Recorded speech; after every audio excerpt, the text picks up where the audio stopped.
got a chance to see Time Cut on Netflix. Let's talk about it right now.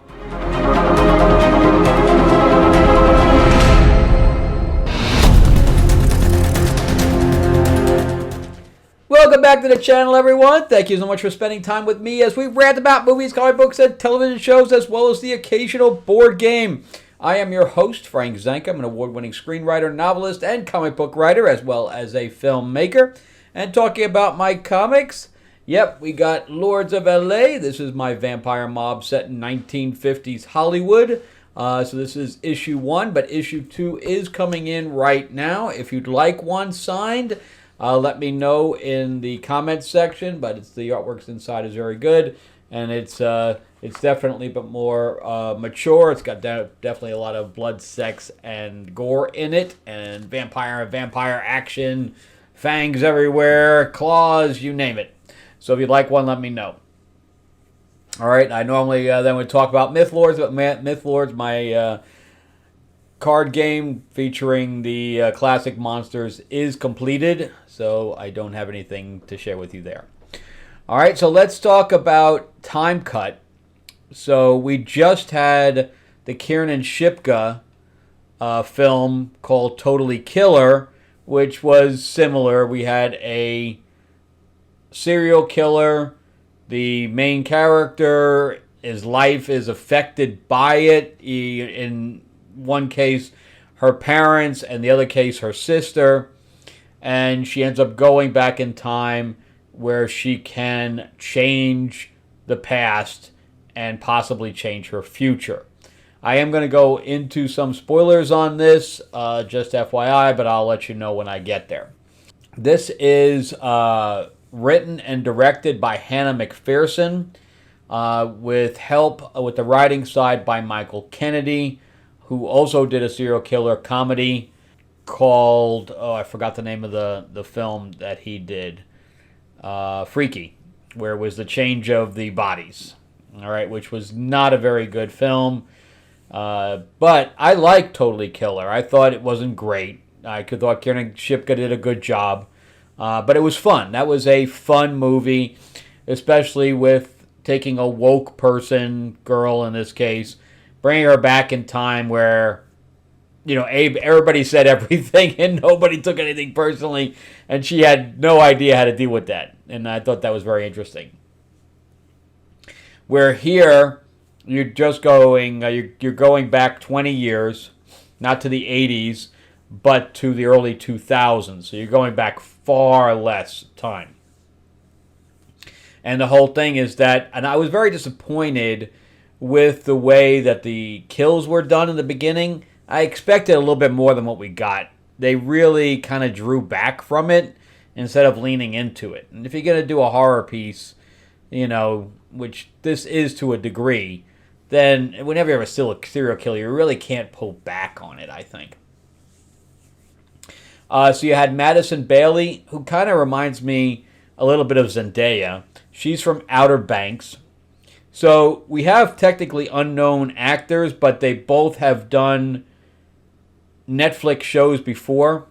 Because the other one did like Ginny and something like that. I forgot the name of the show that she did.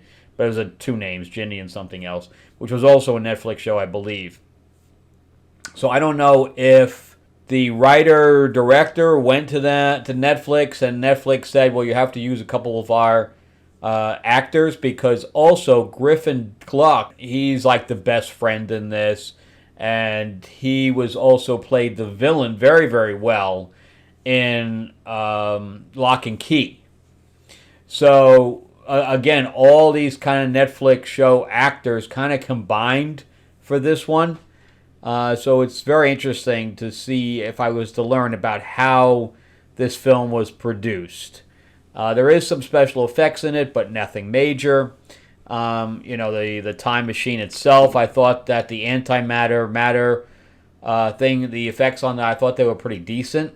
And it was a pretty good idea on top of that to create like a mini wormhole using an antimatter construction. This one was still decent. I wouldn't say it was good, but it was decent.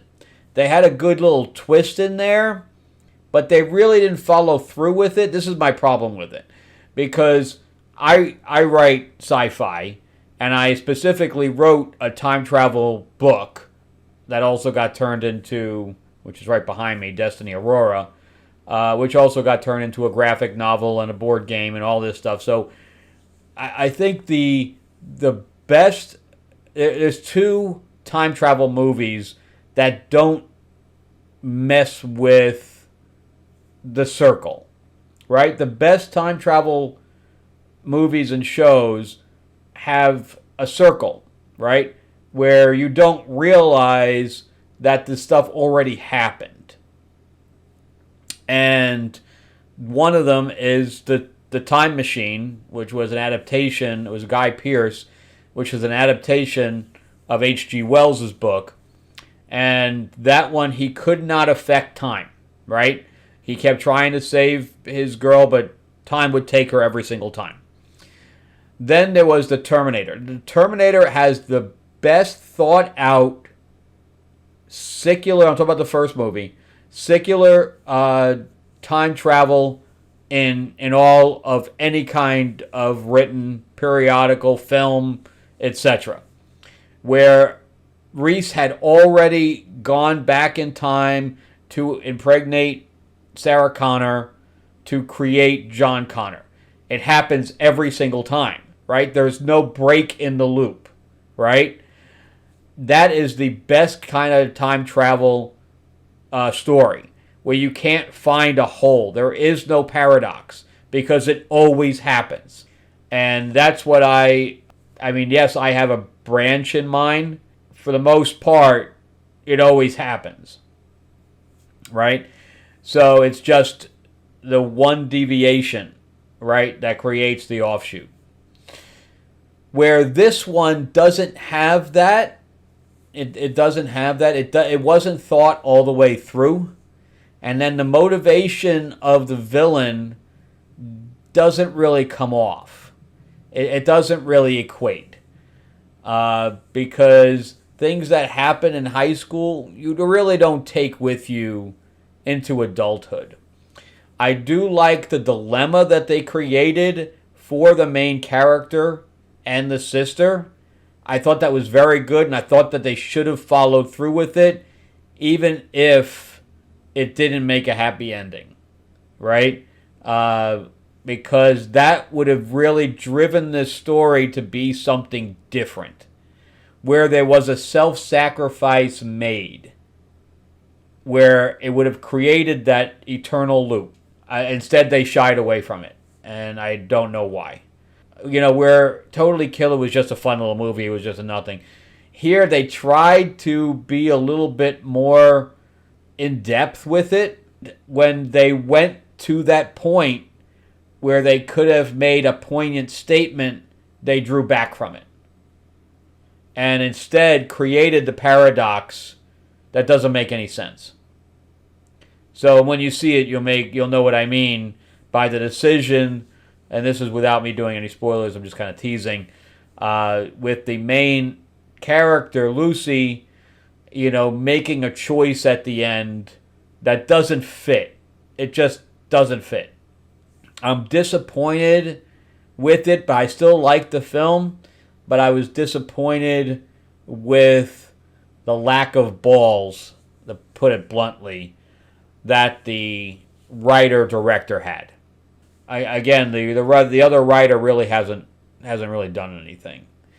So it really kind of fell into the hands of Hannah. So she's to blame across the board.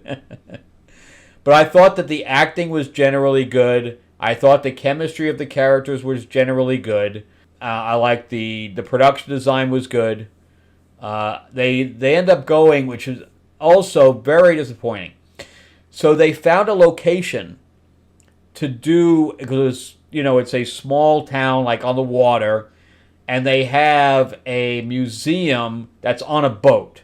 So it's almost like a Queen Mary situation from Los Angeles. Not really off Los Angeles. It's about a couple of hours away from Los Angeles. But they do, I've gone to Halloween Horror Nights there, if you want to call it, like where they make it into a a haunted house because the Queen Mary is supposed to be haunted.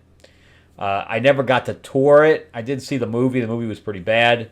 I don't know what Eve, whatever, from Star Trek there. She always picks really bad roles. But anyway, so they found this location where they made it into, or maybe already was, a museum.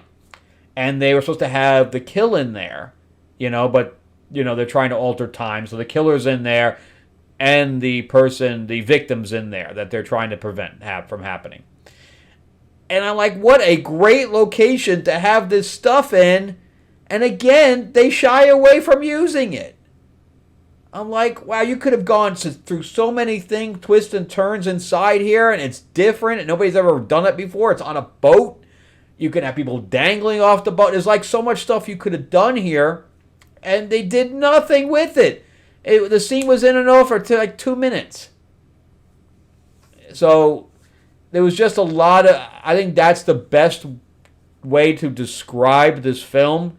It's just a massive missed opportunity. It's a massive missed opportunity. And this is why I have a problem with writer-directors.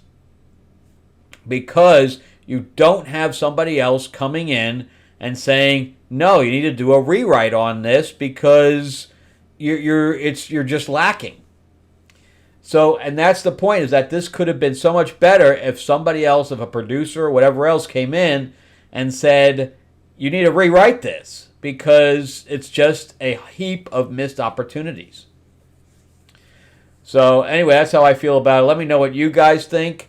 I'm going to give this probably a 6.5, maybe a 7 out of 10. So it's a little bit above average. You're going to forget it in 3 days. But it's an enjoyable watch. All right, but let me know what you guys think. Also, remember, if you want a copy of Lords of LA, just let me know in the comments section. Check out some of my other videos as well. Remember to give me a like if you can. And if you can subscribe to the channel, please do. Ring that bell, ding, ding. It's free, and it'll notify you about when I upload other things. I got a couple of things coming out as well. We're doing some stuff on the Star Wars game. I'm going to do one on Trap. We also have the new Penguin thing episode coming up. So I'm going to be doing a bunch of stuff. All right. Thanks again for watching, guys, and I'll see you on the next one.